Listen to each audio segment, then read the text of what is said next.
अस्सलाम वालेकुम। दुरूद शरीफ पढ़ लें।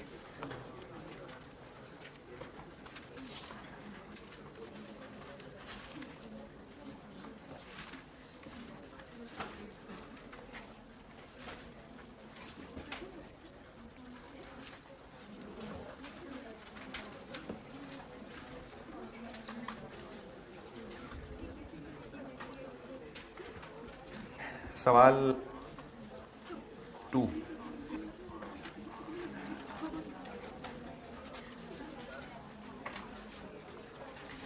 हाँ जी, अगर कर रहे थे किया था तो क्वेश्चन नंबर 2 में मसले कॉस्ट ऑफ गुड्स सोल्ड पूछा था और मैन्युफैक्चरिंग बिजनेस है तो उसके लिए हमें कॉस्ट ऑफ गुड्स मैन्युफैक्चर्ड निकालनी पड़ेगी पहले। तो उसके लिए आपको ये इस टेबल के अंदर रॉ मटेरियल की परचेजेस देनी है कुछ 7वें 8वें नंबर पे, और रॉ मटेरियल का स्टॉक, क्लोजिंग और ओपनिंग नीचे इन्फॉर्मेशन में पॉइंट नंबर 1 में ओपनिंग है और पॉइंट 4 में क्लोजिंग है। तो इससे ओपनिंग और क्लोजिंग और ऊपर की परचेजेस से मटेरियल कंज्यूम निकल आएगा और डायरेक्ट मटेरियल कॉस्ट ऊपर टेबल में मौजूद है। फिर इसके अलावा FH में डेप्रिसिएशन प्लांट एंड मशीनरी की आएगी, डिस्ट्रीब्यूशन कॉस्ट नहीं आएगी, फैक्ट्री मैनेजर की सैलरी काउंट होगी, इनडायरेक्ट लेबर, इनडायरेक्ट मटेरियल ये भी काउंट होगा, सेलिंग कॉस्ट नहीं होंगी, अदर प्रोडक्शन ओवरहेड्स ये होंगे, ये हो जाएंगे FOH। Opening work in process दिया हुआ है पॉइंट 3 में और क्लोजिंग 0 था, तो यहाँ से बनेगी cost of goods manufactured. Cost of goods manufactured में कोई एतराज़ परेशानी है तो बताएं? नहीं। कॉस्ट ऑफ सेल्स के लिए ओपनिंग फिनिश गुड्स की कॉस्ट चाहिए जो कि दी हुई है, ओपनिंग फिनिश गुड्स दी हुई है पॉइंट नंबर 1 में। क्लोजिंग फिनिश गुड्स की कॉस्ट नहीं दी हुई, वो आपको खुद निकालनी है। उसके लिए कहा है FIFO। तो वो जो कल खुद ही मैंने सवाल बना के लिखाया था, FIFO का मतलब है कि क्लोजिंग स्टॉक नए वालों में से बचा होगा। चलो मैंने तो जो सवाल कराया था उसमें 3 बैचेस थे, अब तो बस सिर्फ एक ही है, 5200 यूनिट्स बने हैं, तो क्लोजिंग स्टॉक इन्हीं में से ही होगा। यानी ये जो बने हैं ना, कॉस्ट ऑफ गुड मैन्युफैक्चर्ड कितनी 9048, और यूनिट्स थे कितने ये? ओपनिंग फिनिश गुड्स कितनी थी? 1350 यूनिट्स थे, और मल्टीप्लाई करें तो 62214। क्लोजिंग के यूनिट्स कितने हैं? 1500। तो वो 1500 FIFO है, किस में से होंगे? इसमें से। कल जो मैंने कॉस्ट ऑफ गुड्स मैन्युफैक्चर्ड का खुद ही से बना के सवाल कराया था यही है, अब वो इन्हीं में से हैं, तो इनकी per unit this divided by 5200 कितनी बनी? 1517। ये है क्लोजिंग पे लगने वाला रेट। तो यहाँ से क्लोजिंग फिनिश गुड्स निकलेंगी, ओपनिंग है, कॉस्ट ऑफ गुड्स मैन्युफैक्चर्ड है, तो कॉस्ट ऑफ सेल्स निकल आएंगी। और आपने कुछ पूछना है तो पूछिए। बताया होगा जहां भी जरूरत पड़ती है ना मेथड्स की कि FIFO है, वेटेड एवरेज बताया होता है जी। जिन्होंने किया है उन्होंने कुछ पूछना है तो पूछें, जिन्होंने किया है और किन्होंने किया है? सवाल किसने किया है बस, तो बाकी टाइम नहीं था।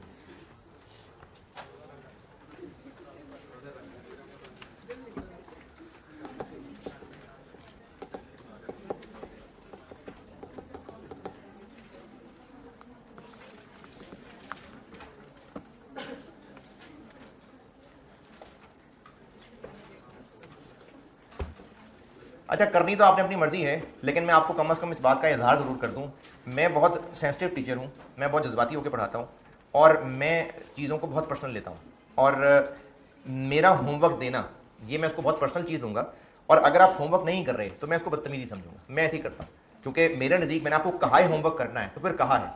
अब अगर आपने ज़िंदगी में कई दोस्त को, रिश्तेदार को ऐसे होते हैं जिनके काम करने होते हैं, किसी के नहीं करने होते हैं, जिनके करने होते हैं उनके करने होते हैं, और जिनके नहीं करने होते वो आपकी प्रायोरिटी लिस्ट में बहुत नीचे होते हैं, तो आप कहते हैं हाँ जी इंशाल्लाह इंशाल्लाह इंशाल्लाह एक सेफ पैसेज होता है निकलने का, जी वो अल्लाह की मर्जी नहीं थी, मैंने तो कोशिश की थी।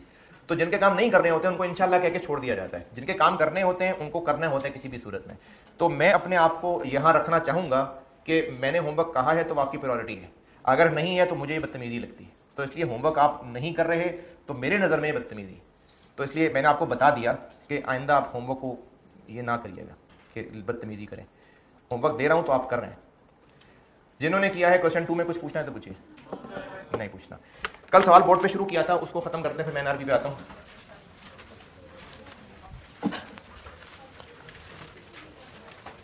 क्वेश्चन नंबर 5 कर रहा था, डायरेक्ट मटेरियल कर लिया था, जिसमें ओपनिंग रॉ मटेरियल लिख लिया था कितना 57,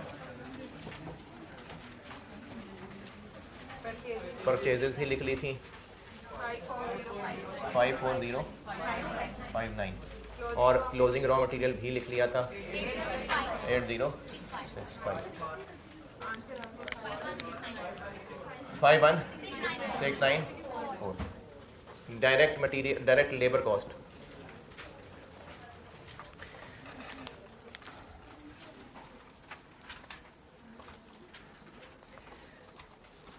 लेबर कॉस्ट यानी वर्कर्स, एम्प्लॉइज, इनकी कॉस्ट, जिनके लिए सैलरीज, वेजेस का वर्ड यूज होता है।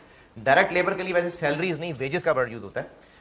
क्वेश्चन में आपको पहले टेबल के दूसरे हिस्से में सैलरीज एंड वेजेस लिखी नजर आ रही।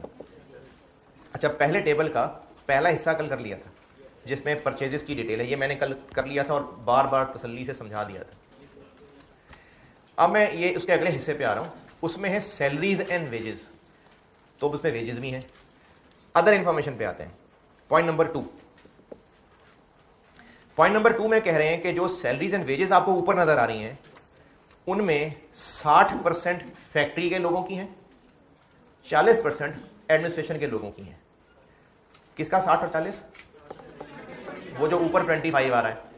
फिर इसी 60 के साथ स्टेरिक लगा के इसी में नीचे लिखा हुआ है इसी टेबल में कि इनमें से 70% डायरेक्ट लोगों की हैं और 30% इनडायरेक्ट लोगों की हैं। ये कहा नहीं है लेकिन बाकी 30% इनडायरेक्ट की होंगी। तो 70% डायरेक्ट वेजेस हैं, ये हैं जो हमें चाहिए थी। अब इस 70% की बात हो रही है, किसका 70%? 2500 का, 2500 के 60% का 70%, 2500 का पहले किया 60%। ये क्या चीज है? ये फैक्ट्री के लोगों की वेजेस हैं, इनमें से 70% डायरेक्ट है। 10।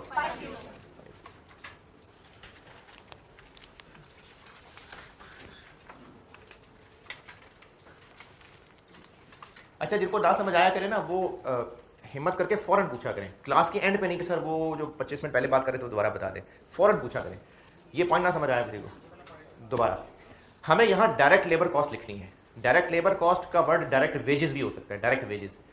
पहले टेबल के अंदर सैलरीज एंड वेजेस आ रही हैं 2500, इन्हीं के बारे में other information. Point number 2, breakup of salaries and wages. अच्छा, सिर्फ इतना लिखा हुआ breakup of salaries and wages. कौन सी सैलरीज एंड वेजेस, किन का ब्रेकअप? यकीनन जो ऊपर बताई नहीं है, क्योंकि बात उसी फ्लो में आगे चल रही है। तो ये उन्हीं 2500 की बात हो रही है कि उनका हम आपको ब्रेकअप बताने लगे हैं। अब वो ब्रेकअप क्या बताया कि सैलरीज एंड वेजेस के सामने, उधर बिल्कुल सामने लिखा हुआ है कि इनमें से 60% मैन्युफैक्चरिंग के लोगों की हैं और 40% ऑफिस के लोगों की हैं। ये अंग्रेजी कुछ इस तरह से बनती है कि सैलरीज एंड वेजेस को वो कह रहे हैं कि इनको एलोकेट करेंगे बिटवीन मैन्युफैक्चरिंग एंड एडमिनिस्ट्रेशन, कि इस टोटल का 60% फैक्ट्री वर्कर्स की अमाउंट है और 40% ऑफिस के लोगों की अमाउंट है, और हमें फैक्ट्री के ही खर्चे चाहिए। ये वो आगे इस पे स्टेरिक लगा के इसी से 2 लाइनें नीचे लिखा हुआ है कि ये जो मैन्युफैक्चरिंग सैलरीज आपने निकाल ली, इनमें इंक्लूड है 70% डायरेक्ट वेजेस, यानी इसका 70, तो बाकी 30 इनडायरेक्ट होगा और इनडायरेक्ट एफओएच में आ जाएगा। और ये जो उन्होंने अगले सेंटेंस, अगली बात लिखी हुई है, two labourers working in the factory which vary with the level of production. तो ये मैंने आपको जब ये वेरिएबल कॉस्ट वगैरह पढ़ाई थी तो मैंने उसकी मिसाल में लिखा था कि जो डायरेक्ट मटेरियल, डायरेक्ट लेबर है वो एक वेरिएबल कॉस्ट ही होती है। तो उन्होंने वही बात अंग्रेजी में बताने की कोशिश की है कि ये वो खर्चा है जो वेरिएबल है, ना भी बताते तो होता ही है। और वैसे भी हम यहाँ वेरिएबल फिक्स की बात नहीं कर रहे, हम डायरेक्ट मटेरियल, डायरेक्ट लेबर और एफर्ट की बात कर रहे हैं। तो अगले सेंटेंस का मतलब उन्होंने ये साबित बस किया है कि ये एक वेरिएबल खर्चा है। कैसे साबित किया है? Very with the level of production, कि लेवल ऑफ प्रोडक्शन ज्यादा होता है तो वेजेस बढ़ जाती है। तो ठीक है भाई, ऐसे ही होता है। तो इसमें हमारे लिए मेन चीज ये थी कि इसमें से डायरेक्ट वेजेस चाहिए थी हमें, वो ये 70% direct wages. Okay, direct material हो गया, डायरेक्ट वेजेस हो गई। अब जो कुछ है वो सब एफओएच है। अभी चूंकि इसको डिस्कस किया ही हुआ है इसलिए इसी की बात कर लेते हैं। बाकी 30% इनडायरेक्ट।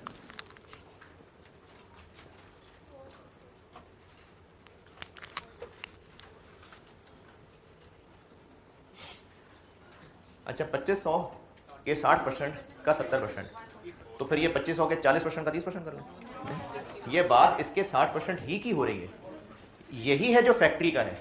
इसमें से आगे 70 और 30 अलग अलग तोड़े।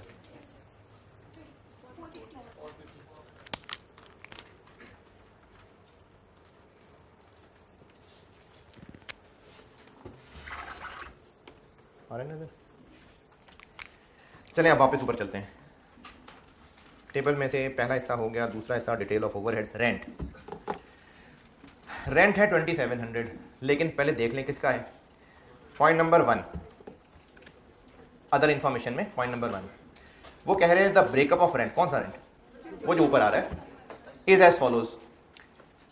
इस 2700 में से 2000 तो फैक्ट्री का रेंट है, तो ये तो फैक्ट्री ओवरहेड में आएगा।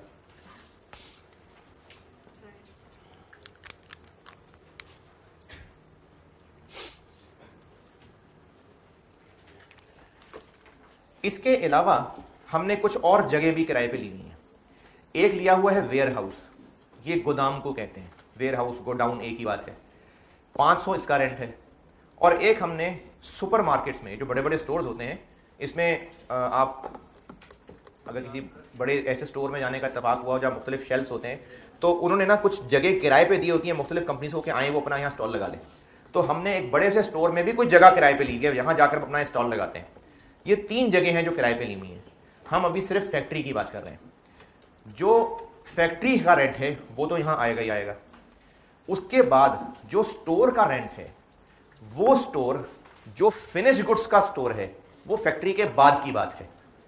लेकिन जो मटेरियल का स्टोर है वो फैक्ट्री के खर्चों में ही माना जाता है, क्योंकि मटेरियल खरीदने से लेके फिनिश गुड्स बनने तक सारा काम फैक्ट्री का है। तो मटेरियल खरीद के जिस स्टोर में लाना है तो उसके खर्चे भी फैक्ट्री का हिस्सा माने जाते हैं। रॉ मटेरियल के स्टोर के जो खर्चे हैं वो भी फैक्ट्री ओवरहेड्स का हिस्सा माने जाते हैं। हाँ, फिनिश गुड्स के स्टोर क्यों नहीं फैक्ट्री का हिस्सा माने जा रहे? क्योंकि वो प्रोडक्शन के बाद की बात है। तो इसलिए मटेरियल स्टोर के खर्चे भी एफओएच का हिस्सा होते हैं।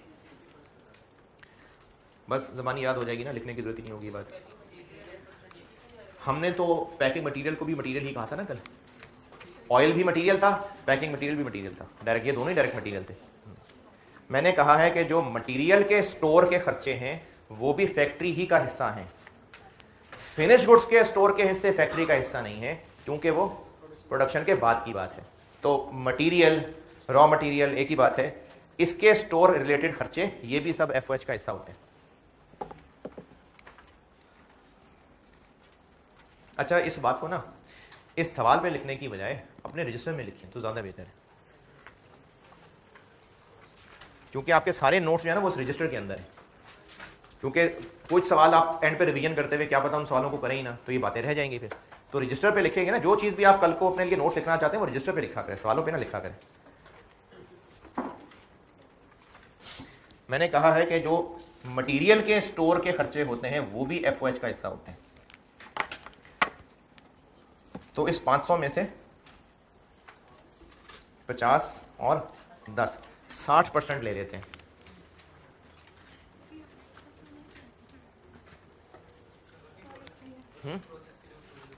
वर्क इन प्रोसेस की स्टोरेज नहीं होती, वो तो मशीनों के अंदर पड़े हुए को वर्क इन प्रोसेस कहते हैं। तो उसका कोई सेपरेट स्टोर नहीं होता, क्योंकि वर्क इन प्रोसेस है ही वो जो मशीनों के अंदर है, तो वो तो ऑलरेडी मशीनों के अंदर है।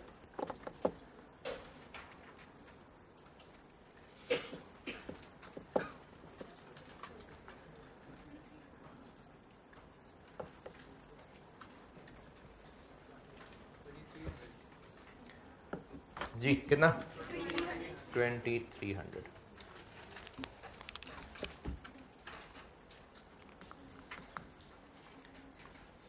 और ये शेल्फ स्पेसिंग इन सुपर मार्केट्स, ये क्यों छोड़ दिया है? ये तो आगे सेल करने की चीजें हैं। फिर वापस ऊपर वाले टेबल पे रेंट हो गया, सैलरीज एंड वेजेस भी हो गई, अदर वेरिएबल ओवरहेड्स बिल्कुल यहां पर आएगा। लेकिन पॉइंट नंबर 2 देखते हैं। Point number 2, breakup of salaries wages ये कर लिया, अदर वेरिएबल और अदर फिक्स का भी ब्रेकअप बताया हुआ है। अदर वेरिएबल के बारे में कहा है कि इनमें से 80% है जो फैक्ट्री के रिलेटेड है, बाकी 20% ऑफिस के हैं। इसी तरह से जो अदर फिक्स्ड हैं उनमें से 60% फैक्ट्री के हैं। तो इन दोनों को हम यहां बिल्कुल लिख लेते हैं, अदर वेरिएबल ओवरहेड्स। ऊपर कितने हैं ये, और इनका कितना परसेंट लेना है, 80%। और फिक्स्ड कितने हैं ऊपर, और इनका कितना करना है,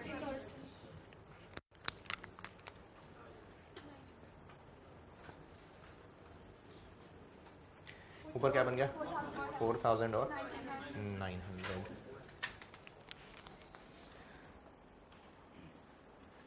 ऊपर वाला टेबल पूरा हो गया, पॉइंट 1 पूरा हो गया, 2 पूरा हो गया, बस। और 3 में लास्ट ये सारे हो गए एफ एच। कितने होंगे,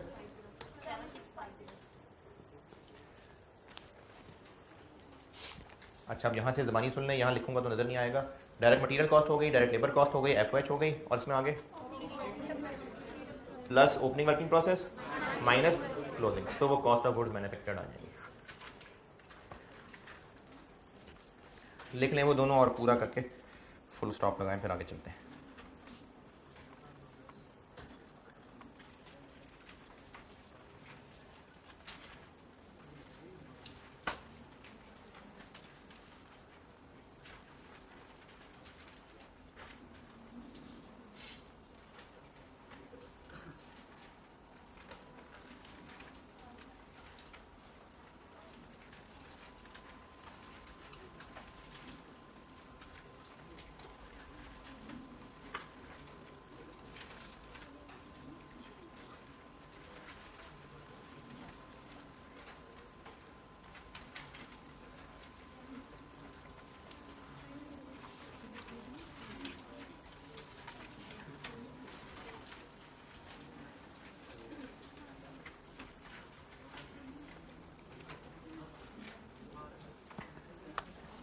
ठीक है, डन। चले, कॉस्ट इन्वेंट्री की बहुत हो गई। फिर से रिकैप, ये पढ़ा था कि इन्वेंट्री होती है जो बिजनेस के पास बची हुई चीज़ें हैं, चाहे वो मटेरियल है, चाहे वो गुड्स की शक्ल में है, वो इन्वेंट्री है। और साल के एंड पे फाइनेंशियल स्टेटमेंट्स बनाते हुए हमें फाइनेंशियल स्टेटमेंट्स में क्लोजिंग स्टॉक जो ईयर एंड का बचा हुआ है उसकी कोई ना कोई वैल्यू लिखनी है। रूल क्या था, वो वैल्यू होगी लोअर ऑफ कॉस्ट और एनआरवी। और ये किन की बात हो रही है, ईयर एंड पे बची हुई चीज़ों की, उसकी वैल्यू की बात हो रही है। तो उसके लिए चाहिए हमें एंड पे कितने चीज़ें बची हुई हैं, उनकी कॉस्ट क्या है, उनकी एनआरवी क्या है। फिर इसमें आगे डिटेल से पढ़ना शुरू किया कि कॉस्ट क्या होती है। पहले मैंने जनरल कॉन्सेप्ट बताया कि कॉस्ट क्या होती है, इन्वेंट्री की कॉस्ट क्या होती है। तो अगर वो इन्वेंट्री रॉ मटेरियल है या बिजनेस ट्रेडिंग की फिनिश गुड्स हैं तो उनकी कॉस्ट क्या होती है, जो खरीद के लाने का खर्चा होता है। फिर जो गुड्स बिजनेस बनाते हैं उनकी कॉस्ट क्या होती है, cost of goods manufactured, material भी और साथ कन्वर्जन कॉस्ट भी। ये एक जनरल कॉन्सेप्ट हुआ कि इन्वेंट्री की कॉस्ट में होता क्या है। फिर उसको मजीद स्पेसिफिक किया कि ईयर एंड पे जो चीजें बची रह गई हैं क्या उनमें कुछ मसाइल हैं। तो उनके क्या मसाइल थे कि अगर वो दिखने में एक जैसी हैं तो ठीक है, उनकी कॉस्ट होगी तो कॉस्ट ऑफ परचेज या मैन्युफैक्चरिंग कॉस्ट ही, लेकिन वो जो ईयर एंड पे बचे हुए हैं उनमें क्या मसला आया कि वो कौन से वाले में से हैं। यानी अगर ट्रेडिंग बिजनेस की हमने फिनिश गुड्स की कॉस्ट लेनी है तो कॉस्ट तो वो होनी है खरीदी हुई वाले की, लेकिन जो ईयर एंड पे बचे हुए हैं हमने तो सारे साल में बहुत सारे खरीदे थे, तो वो किस में से बचे हुए हैं। इसी तरह अगर मैन्युफैक्चरिंग बिजनेस की फिनिश गुड्स हैं तो उसकी कॉस्ट क्या होगी, जो बनाने की कॉस्ट है। ठीक है, कॉन्सेप्ट हो गया। लेकिन अगर बहुत सारे तरह के बनाए थे तो ईयर एंड पे कौन से वाले में से बचे हुए, ये मसला था। तो इस मसले का हल क्या निकाला, FIFO मेथड और वेटेड एवरेज मेथड। ये अब तक हमने पढ़ा है। कॉस्ट बहुत है। अब एनआरवी पे आते हैं। पहले मैंने कॉस्ट की हेडिंग दी थी, सारा कुछ कॉस्ट से रिलेटेड पढ़ा था। अब एनआरवी पढ़ते हैं।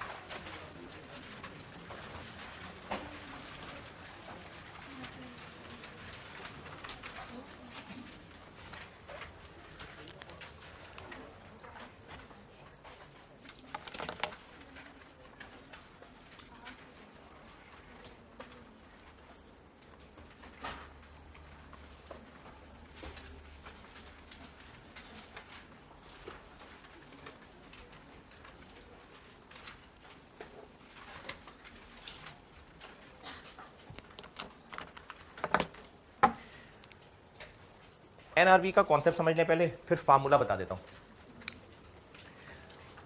जो इन्वेंट्री क्या चीज है? जो हमारे पास है। अब जो हमारे पास है उसकी कॉस्ट क्या है कि वो जो है उस तक लाने में क्या खर्च होगा हुआ था। तो ये जो एनआरवी का कॉन्सेप्ट है ना, इस कॉन्सेप्ट को समझाने के लिए मैं कॉस्ट का सहारा भी ले रहा हूं।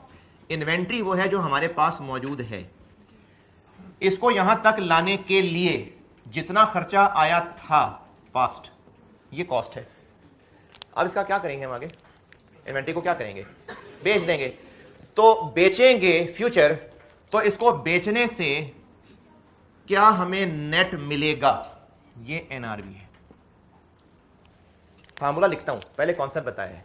कॉस्ट है कि जो चीज हमारे पास मौजूद है वो हमें कितने की कॉस्ट की थी।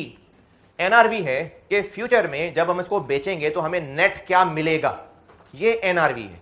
यानी कॉस्ट एक हिस्टोरिक चीज है कि जो चीज हमारे पास मौजूद है वो हमें कितने की कॉस्ट की, और एनआरवी उससे मिलने वाला फ्यूचर बेनिफिट है। एनआरवी और कॉस्ट में से लोअर को क्यों रखते हैं, इसकी रीजन भी लॉजिक बाद में बताऊंगा। अब हम एनआरवी की कैलकुलेशन पे चलते हैं।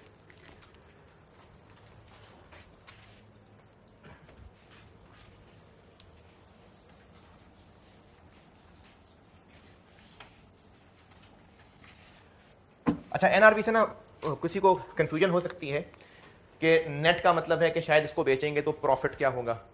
जैसे अगर हमने कोई चीज़ हमारे पास पड़ी हुई है और वो हमें कॉस्ट की थी 500 और हम उसकी एनआरवी अगर 550 कह रहे हैं, तो ये 550 प्रॉफिट नहीं है। प्रॉफिट तो 50 रुपए होगा। तो एनआरवी इज नॉट प्रॉफिट। 50 के लिए तो हमें इसके साथ उस पास्ट को भी कंसिडर करना पड़ रहा है। नहीं, एनआरवी फ्यूचर है। तो फिर फ्यूचर में क्या है कि ये बिकेगा कितने का, और नेट क्यों बोला कि अब से ऑनवर्ड भी कुछ खर्चे होने हो सकते हैं। अगर वो चीजें अभी थोड़ी सी अनफिनिश्ड हैं, उनमें मजीद कुछ खर्चा होना है तो वो भी खर्चा होगा। अगर बेचना है तो बेचने तक पहुंचाने के लिए ट्रांसपोर्टेशन भी करनी पड़ सकती है, वो भी खर्चा होगा। जिस एजेंट के जरिए बिकवाना है उसको कमीशन भी देनी पड़ जाएगी, वो भी खर्चा होगा। ये खर्चे हैं जो नेट करने हैं। तो फार्मूला बन जाएगा एनआरवी का,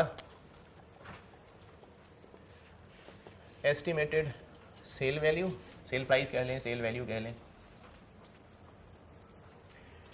माइनस जो जो खर्चे होंगे। और क्योंकि वो होने हैं तो वो भी एस्टिमेटेड ही होंगे। एस्टिमेटेड कह लें, एक्सपेक्टेड कह लें। दो तरह के खर्चे लिख रहा हूं, लेकिन मैं जो खर्चे लिख रहा हूं ना, आप उनको रट्टे की हद तक नहीं है वो, यानी कि आप कहें जी बस ये दो ही होते हैं। कॉन्सेप्ट समझा रहा हूं कि एनआरवी ये है कि अब से ऑनवर्ड जब बेचेंगे तो कितने का बिकेगा, माइनस बेचने के लिए जो खर्चे करने पड़ेंगे वो माइनस करने पड़ेंगे। तो जो नेट आंसर निकलेगा वो एनआरवी है, क्योंकि जितने का बेचेंगे और जो खर्चे करेंगे ये फ्यूचर हैं सारे। तो एनआरवी फ्यूचर का कॉन्सेप्ट है कि जब बेचेंगे तो कितने का बिकेगा, माइनस बेचने के लिए जो खर्चा करना पड़ेगा। और वो खर्चे मैं वैसे लिखने के एतबार से दो तरह के कर देता हूं। एक कह देता हूं कॉस्ट टू कंप्लीट, या रिपेयर भी कह सकते हैं, कि उसको पहले बेचने की हालत में तो लाएं और अब बेचना है तो एक्सपेक्टेड कॉस्ट टू सेल। हो सकता है जो चीजें हमारे पास पड़ी हैं वो थोड़ी सी डिफेक्टिव हैं, तो उनको बेचने के लिए रिपेयर करना पड़ेगा, तो वो भी एक खर्चा होगा। और बेचने के लिए भी कुछ खर्चे करने पड़ते हैं, ट्रांसपोर्टेशन है, एजेंट को कमीशन है, वो भी खर्चा करना पड़ेगा। तो जो इनका नेट बनेगा वो होगी एनआरवी। है चलिए मैं इसको और बेहतर अंदाज में कहता हूं।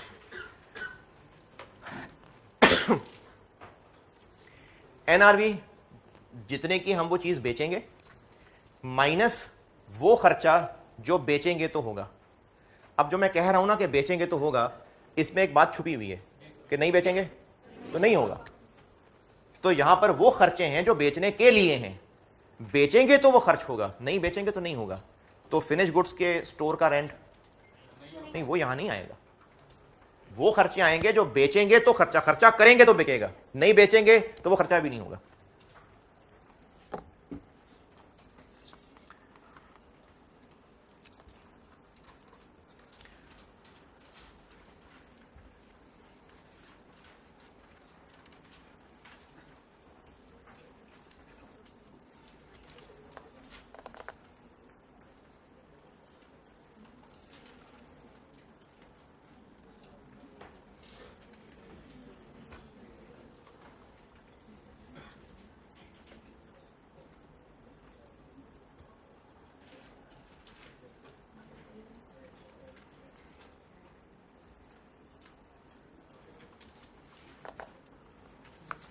हाँ जी, फार्मूला लिखा। अच्छा, अब एनआरवी सिंपल तो यही है जो यहाँ लिखा है। अब इसमें आगे क्या क्या मुश्किलें हैं उसके लिए आप ऐसा करिए कि कहिए कि एनआरवी के लिए कुछ इंपॉर्टेंट पॉइंट्स बता रहा हूँ, कुछ इंपॉर्टेंट पॉइंट्स बता रहा हूँ एनआरवी के हवाले से, एनआरवी से रिलेटेड कुछ नसीहतें कर रहा हूँ।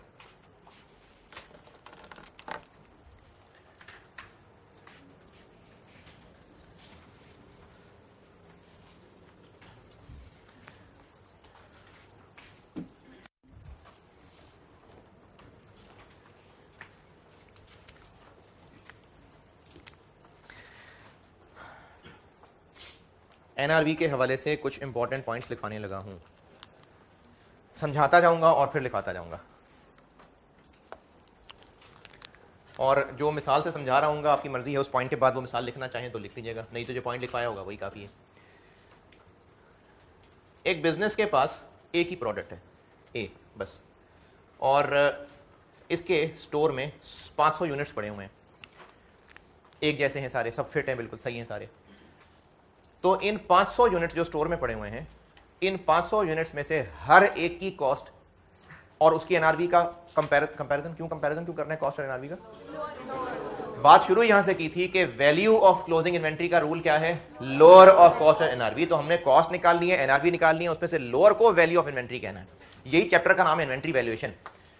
अगर एक बिजनेस का प्रोडक्ट एक ही है, उसके स्टॉक में ईयर एंड पे 500 यूनिट्स हैं और वो हैं भी सब एक जैसे ही, तो क्या उन 500 यूनिट्स में से हर एक की कॉस्ट और एनआरवी अलग अलग कंपेयर करें या 500 की टोटल कॉस्ट और टोटल एनआरवी कंपेयर कर लें? एक ही प्रोडक्ट है, एक ही जैसे यूनिट्स हैं, तो टोटल ही कर लें, काफी है। लेकिन अगर प्रोडक्ट बी के भी 200 यूनिट्स हैं, सी के भी 100 यूनिट्स हैं और ए के 500 यूनिट्स की टोटल कॉस्ट 40,000 रुपए है, इनके 200 यूनिट्स की टोटल कॉस्ट 55,000 रुपए है, इसके 100 यूनिट्स की टोटल कॉस्ट 30,000 रुपए है। कितना हो गया? 125। और ये जो ए के 500 यूनिट्स हैं, इनकी एनआरवी 42 है, इनकी एनआरवी 57 है और इनकी एनआरवी 18 है। कितना हुआ टोटल? तो अब इसको कंपेयर करें, फिर प्रोडक्ट को अलग अलग। एनआरवी और कॉस्ट में से लोअर की लॉजिक आपको बतानी है। अभी सिर्फ थोड़ी सी बात बताता हूं, वो ये है कि हम ये इंश्योर करना चाह रहे हैं कि कहीं कोई प्रोडक्ट ऐसा तो नहीं है कि जिसकी वैल्यू गिर गई हुई है, बिल्कुल वो बेकार हो चुका है। तो अगर वो बिल्कुल बेकार हो चुका है तो हमें फिर उसकी वैल्यू ज्यादा बढ़ा चढ़ा के नहीं बतानी चाहिए। ये मेन कॉन्सेप्ट है कि हम किसी चीज को एसेट कहने से पहले तसल्ली कर लें कि कहीं इसकी औकात बिल्कुल गिर तो नहीं गई हुई है। हम इसलिए एनआरवी निकालना चाह रहे हैं, यानी हम अच्छे बुरे अलग अलग करना चाह रहे हैं, गधे घोड़े अलग अलग करना चाह रहे हैं, खोटे खरे अलग अलग करना चाह रहे हैं। तो इसलिए अगर डिफरेंट प्रोडक्ट्स हैं तो डिफरेंट हैं। तो क्या ये मुनासिब है कि इस एक 25 को एक 17 से कंपेयर करके कहें कि कॉस्ट नहीं एनआरवी लोअर है? फिर क्या होना चाहिए?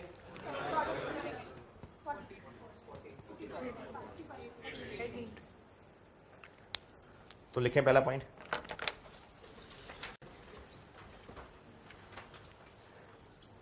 Comparison of cost and NRV, comparison of cost and NRV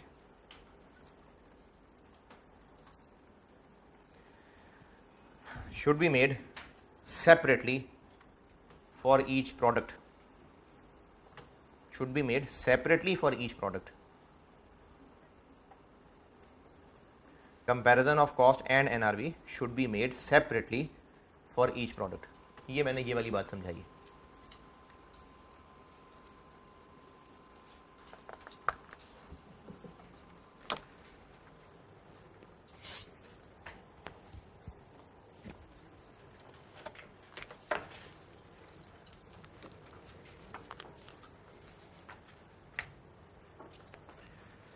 तो अगर आप इसको नोट कर रहे हैं तो उसकी पूरी शक्ल बना देता हूँ।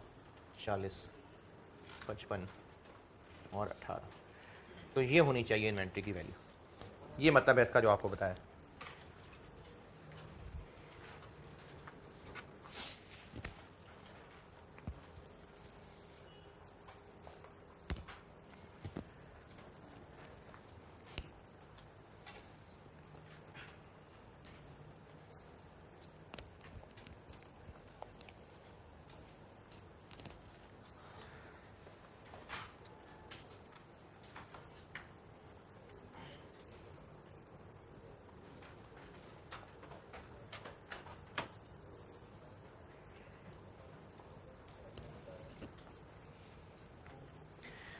जल्दी जल्दी नोट क्या करें, नहीं तो जल्दी टाइम गुजर जाता है, मुझे पता नहीं लगता, तो वही कुछ नहीं भी।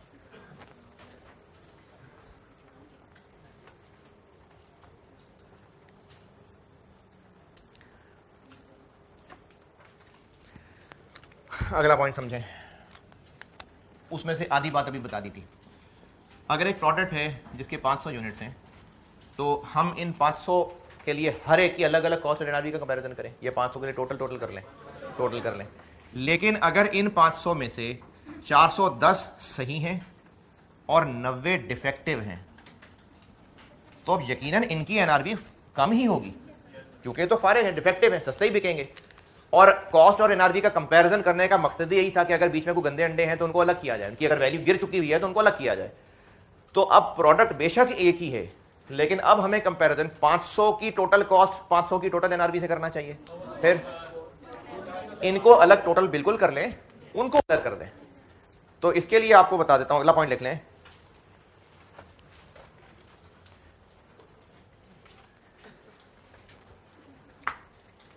Comparison of cost and NRV, comparison of cost and NRV can be made on total basis,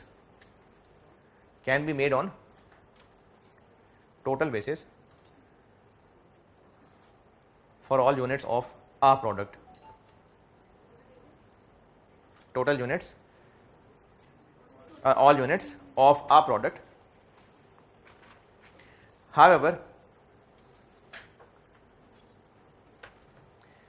comparison for defective units of a product,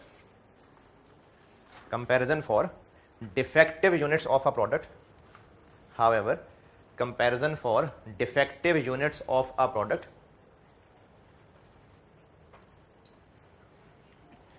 shall be made separately from, however, comparison for defective units of a product, अच्छा defective मैंने बोला है, damaged भी word हो सकता है, मामला वही है, खराब।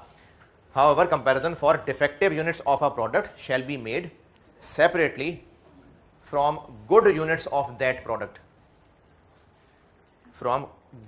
Separately from good units of that product. तो बेशक एक ही प्रोडक्ट के यूनिट्स हैं, लेकिन अगर अच्छे बुरे हैं तो उनको अलग अलग कर लें।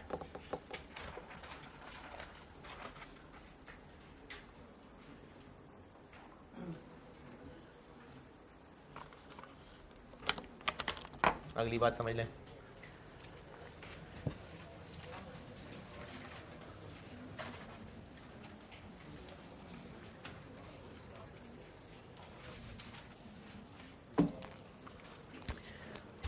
तीसरा पॉइंट मैं आपको समझा रहा हूं एक तरीके से, और जब आपको समझा लूंगा तो फिर उसकी मैं अंग्रेजी नहीं बताऊंगा। आप अपने अल्फाज में जो उसके लिए अपने लिए लिखना चाहें वो लिखिएगा, क्योंकि मुझे लगता है कि उसको अगर मैं सेंटेंस में समेटूंगा तो इतना अच्छा मीनिंग नहीं देगा।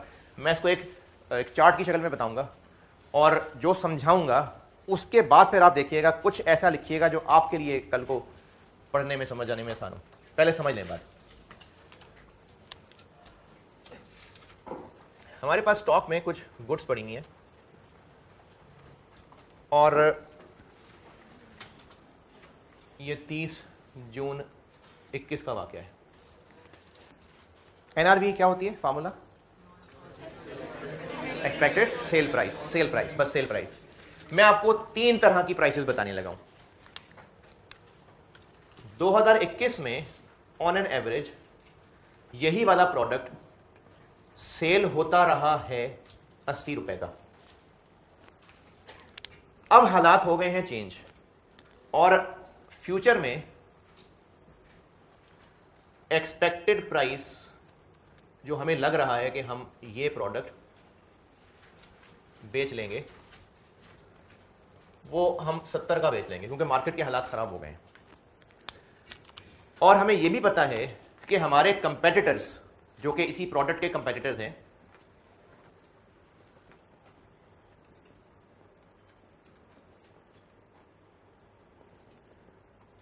वो 68 का बेच रहे होंगे, लेकिन हमें अपनी टीम पे, अपने प्रोडक्ट पे भरोसा है, हम 70 का फिर भी बेच लेंगे। अब मैंने आपके सामने 3 प्राइसेस रखी हैं जो इन्वेंट्री हमारे पास मौजूद है। ऑन एन एवरेज पास्ट में इतने का बेचते रहे हैं। फ्यूचर में अंदाजा ये है कि हम अभी भी इतने का बेच लेंगे, जबकि बाकी लोगों ने 68 कर देना है इसको, या शायद कर दिया है।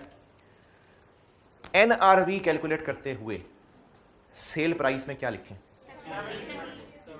70 या 68? अच्छा 68 क्यों?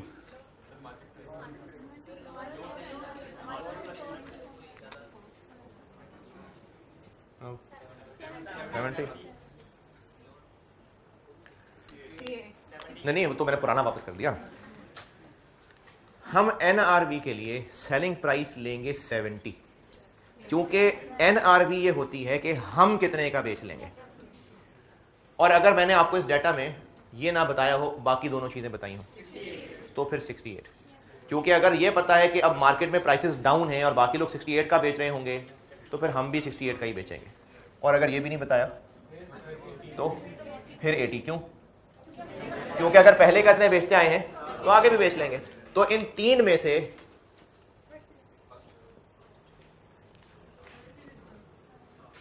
है जी क्या हुआ? अगर 80 भी नहीं बताया, नहीं ऐसे नहीं।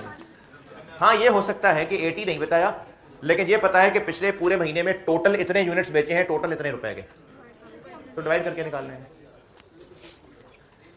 तो अब इसमें ये जो सामने बात समझाई है, समझाया क्या है कि NRV लेने के लिए हमें सेल प्राइस चाहिए। तो सेल प्राइस के लिए पहली प्रायोरिटी क्या है कि हम कितने का बेच लेंगे। नहीं पता तो करंट मार्केट में क्या रेट है, ये भी नहीं पता तो फिर हम जितने का बेचते आए। अब इसको आपने जैसे लिखना है आप वैसे लिखें, बस ऐसे लिखें जो कल पढ़ें तो समझ आए।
अच्छा, सिर्फ इतना नोट ना करना, कुछ अपने लिए ऐसा लिखना जो कल पढ़े तो समझ आए क्या किया था।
बहुत स्लो लिखते हैं यार आप लोग।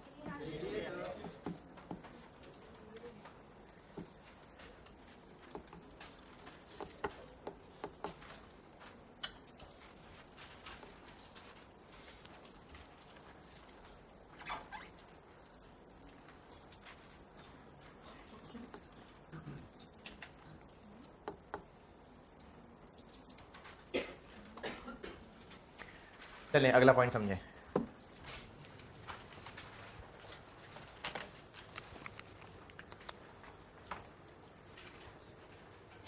अगर हमारे पास कोई प्रोडक्ट जो हमारे पास मौजूद है उसको बेचने के ऑप्शंस हैं।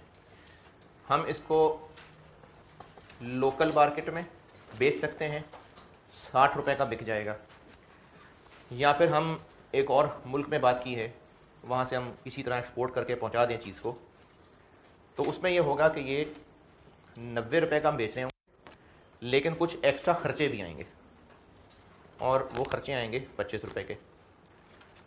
और एक और हल ये है कि एक और स्पेशल मार्केट है जहाँ पर हम इस पर अगर 150 रुपये और ख़र्च कर दें तो हम इसको फिर 240 का बेच पाएंगे, 250 कह लेता हूँ चलो। ये 3 ऑप्शन हैं। अभी हम 60 का नेट बेच सकते हैं, हम ये भी कर सकते हैं कि 25 रुपये खर्चे लेकिन फिर 90 का एक्सपोर्ट हो जाएगा, और हम ये भी कर सकते हैं कि 150 रुपये इस पर खर्च करें और फिर 250 का बिक जाएगा। तो NRV के लिए कौन सी ऑप्शन लेनी चाहिए? क्यों? क्योंकि वो 250 है इसलिए। ये जो रूल है ना, लोअर ऑफ क्या कॉस्ट NRV, इस रूल का मतलब ये नहीं है कि आप बस किसी तरह वो वैल्यू निकालें जिसमें आप बर्बाद हो रहे हैं, बस आप बिल्कुल बर्बादी की तरफ जाए, सबसे ज्यादा जहां नुकसान होगा ना वो आपकी बुक्स में आना चाहिए। नहीं है, सिर्फ NRV और कॉस्ट का कंपैरिजन। NRV कैसे निकालनी है, इसके लिए सिंपल बिजनेस की अकल पे छोड़ा गया है। अकलमंदी की बात है, हम वहां चीज बेचेंगे जहां ज्यादा होगा।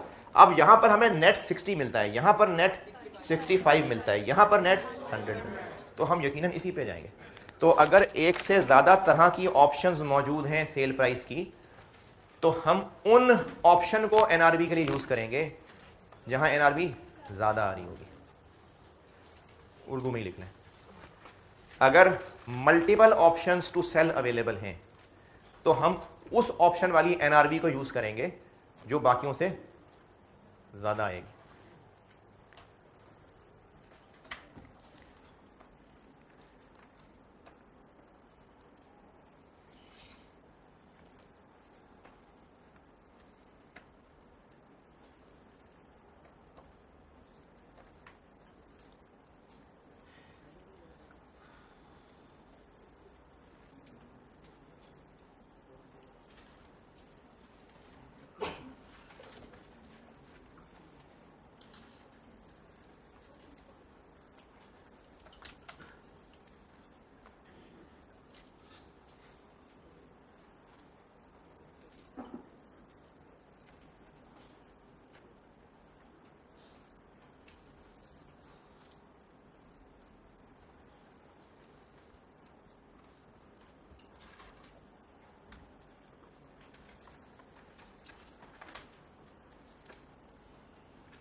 हाँ जी, नोटेड। अच्छा, नेक्स्ट बात,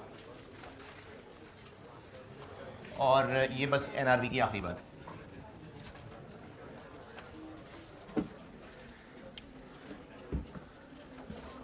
एक सवाल होमवर्क दूंगा एक, और वो आप कराएंगे। अच्छा सवाल है इस लिहाज से कि उसमें 4 प्रोडक्ट्स हैं, तो अच्छी तसल्ली बख्श प्रैक्टिस वाला सवाल है। वो आप करके आएंगे। और अभी एक पॉइंट बता रहा हूँ मैं, एक पॉइंट रहता है, फिर मैं मंडे को इसकी प्रैक्टिस के लिए एक सवाल और करा दूंगा। अगर इन 2 सवालों से तसल्ली हो गई तो ठीक है, अगर नहीं तो फिर एक और करा दूंगा।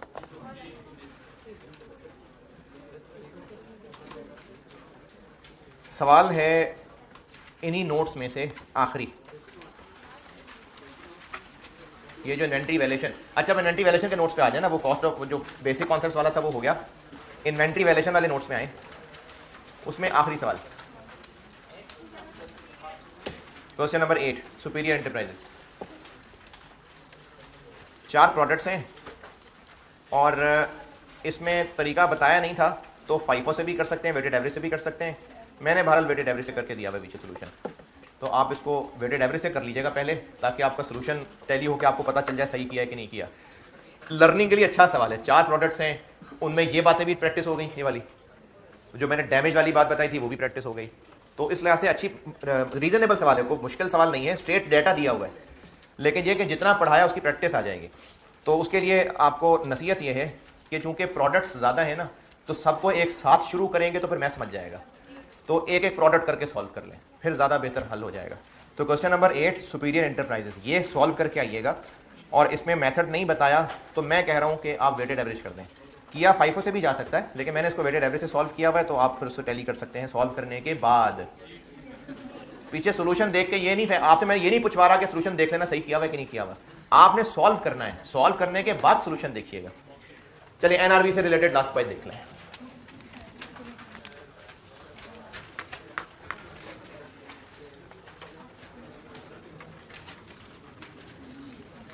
अच्छा, जिन लोगों सारे सर में सब बात सुन नहीं रहे होते, मैं दोबारा बताता हूं, इन्वेंट्री वैल्यूएशन वाले नोट्स में से क्वेश्चन 8 करना, बेसिक कॉस्टिंग कॉन्सेप्ट्स वाले को बस छोड़ दिया। अब इन्वेंट्री वैल्यूएशन के नोट्स पे आए, उनमें क्वेश्चन 8 होमवर्क दिया है superior enterprises weighted average method से।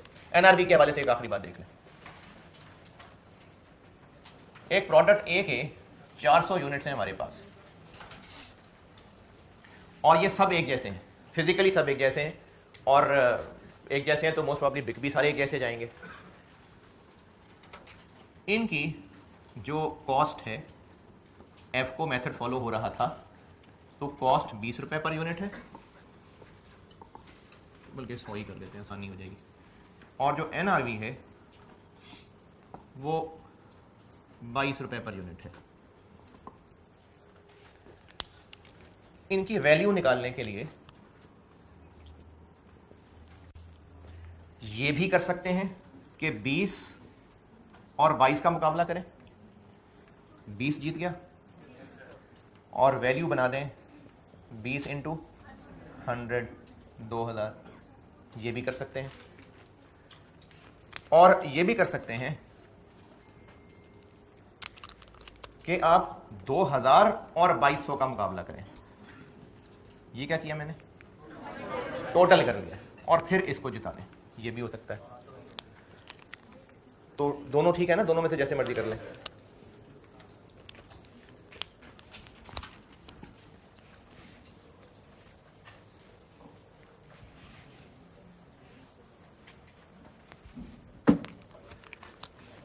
लेकिन अगर मामला होता कुछ ऐसा कि कॉस्ट होती फाइफो पे, और वो इस तरह होती कि इन 100 में से 60 यूनिट्स 23 वाले हैं और 40 यूनिट्स 19 वाले हैं, और एनआरवी 22 रुपए। अब क्या करते हैं, नहीं एवरेज क्यों है ही 5 हो, तो क्या ऐसा करते हैं कि इन 60 के लिए 22 और 40 के लिए 19, या फिर कॉस्ट 23 इंटू 60 प्लस 40 इंटू 19 क्या बना 2140, और एनआरवी 22 इंटू 100 2200। इसको कंपेयर करें, या 60 के लिए 22 और 40 के लिए 19, टोटल को करें। हाँ जी बिल्कुल ठीक है, क्योंकि ये कोई डिफेक्टिव वाला मामला नहीं है कि इनको अलग और इनको अलग, ये तो बस कॉस्टिंग मेथड है, इन बेचारों का क्या कसूर है, वो तो हमारा मेथड ऐसा है। तो इसलिए अगर एफको मेथड है जिसमें पर यूनिट कॉस्ट सेम है, फिर तो बेशक ऐसे कर लें चाहे वैसे कर लें, होना ऐसे चाहिए, लेकिन ऐसे भी ठीक है। उसमें आपको बार बार 2 दफा मल्टीप्लाई करना पड़ रहा होगा, इसमें एक ही बार रेट ले लें फिर मल्टीप्लाई कर लेना। तो अगर पर यूनिट कॉस्ट सेम है फिर तो ऐसे भी चलेगा, लेकिन अगर FIFO हुआ तो फिर कॉस्ट और एनआरवी का कंपैरिजन टोटल करके करना है। इन दोनों मिसालों में फर्क समझ आया? अच्छा, जो समझ आया है वो आपने अपने आप को समझाना है और कुछ ऐसी लाइनें लिखनी है कि आपको समझ आ जाए। नहीं, थोड़ा सा नहीं, मैं पूरा दोबारा समझा देता हूँ, लिखाऊंगा नहीं, लिखेंगे आप खुद। हाँ तो बस फिर लिखें, आप पश्तो में लिख लें, उर्दू में लिख लें, जैसे कंफर्टेबल है लिख लें, लेकिन आप लिखेंगे। अच्छा, ये ना मैं आपके भले के लिए करता हूं। देखें, मैं अगर सारा कुछ लिखवा रहा हूं तो मैं सारा कुछ भी लिखवा सकता हूं, लेकिन बीच में कुछ चीजें ऐसी होंगी जो मैं कहूंगा कि आप अपने अल्फाज में खुद लिखें, क्योंकि ये आपके भले की बात है। यहां पर आपकी सब पढ़ाई के साथ साथ ट्रेनिंग भी चल रही है। आप कुछ लिखने के काबिल तो हों कि बात कन्वे कर सके, अपने आप को ही नहीं समझाने के लिए लिख सकते आप। एक दफा फिर सुन लें, इसमें चूंकि पर यूनिट कॉस्ट सेम थी, प्रोडक्ट एक ही है, पर यूनिट कॉस्ट एक ही थी, तो बेशक आप पर यूनिट कॉस्ट एनआरबी का कंपैरिजन करके चाहे total cost total NRB comparison कर लें, ठीक है, दोनों ठीक है। लेकिन अगर FIFO मेथड था तो इसी प्रोडक्ट के कुछ यूनिट की पर यूनिट कॉस्ट और थी, कुछ की और थी। ऐसे में हम इनको पर यूनिट को कंपैरिजन नहीं करेंगे, हम उस प्रोडक्ट के सारे यूनिट्स की टोटल कॉस्ट टोटल एनआरबी से कंपेयर करेंगे। अगर पर यूनिट कंपेयर करेंगे तो फिर मिसलीडिंग हो जाएगा। अब आपने अपने आप को समझाने के लिए कुछ लिखना है।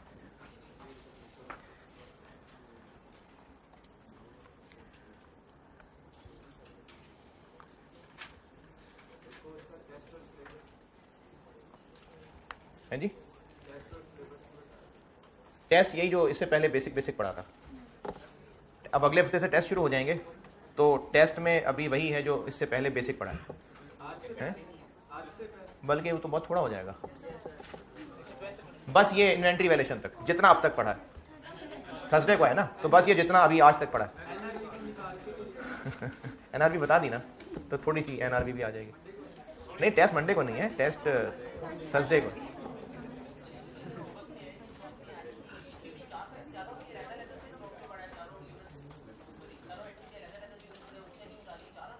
जी जी, 4 प्रोडक्ट्स हैं, चारों की अलग अलग वैल्यू निकलेगी।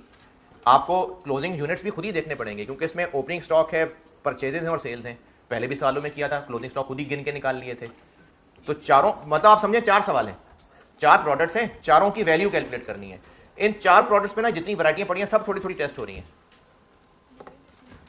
जो आपको कॉस्ट ऑफ परचेज निकालना सिखाया था कि नॉन रिफंडेबल ड्यूटीज ऐड होनी है, ट्रांसपोर्टेशन ऐड होनी है, वो भी इसके अंदर आ गया। एनआरबी की कैलकुलेशन की वैरायटियां भी आ गई, कुछ यूनिट्स नॉर्मल हैं, कुछ डैमेज्ड हैं, वो भी आ गया। ये ए के कुछ यूनिट्स डैमेज्ड आ गए ना, इसमें कहा हुआ है कि ए के कुछ यूनिट्स हैं जो डैमेज्ड हैं। तो अब ए के यूनिट्स को आपको 2 हिस्सों में तोड़ना पड़ेगा, सही वालों की एनआरबी अलग निकालनी पड़ेगी, डैमेज वालों की अलग निकालनी पड़ेगी।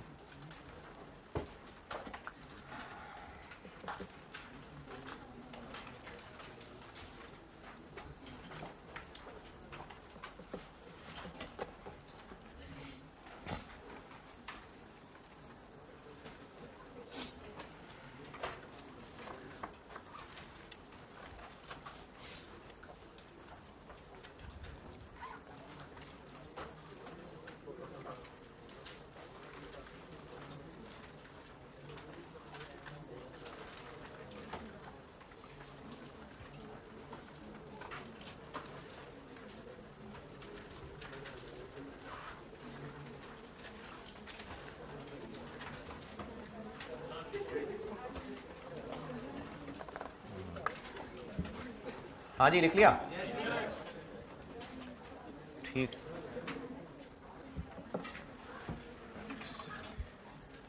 इसके बाद कौन सी क्लास होती है आपकी? हैं? कितने बजे?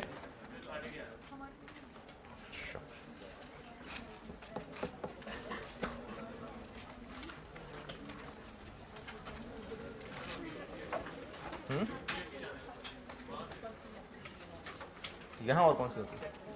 कितने बजे होती है? नहीं, इसके बाद ये रूम खाली होता है?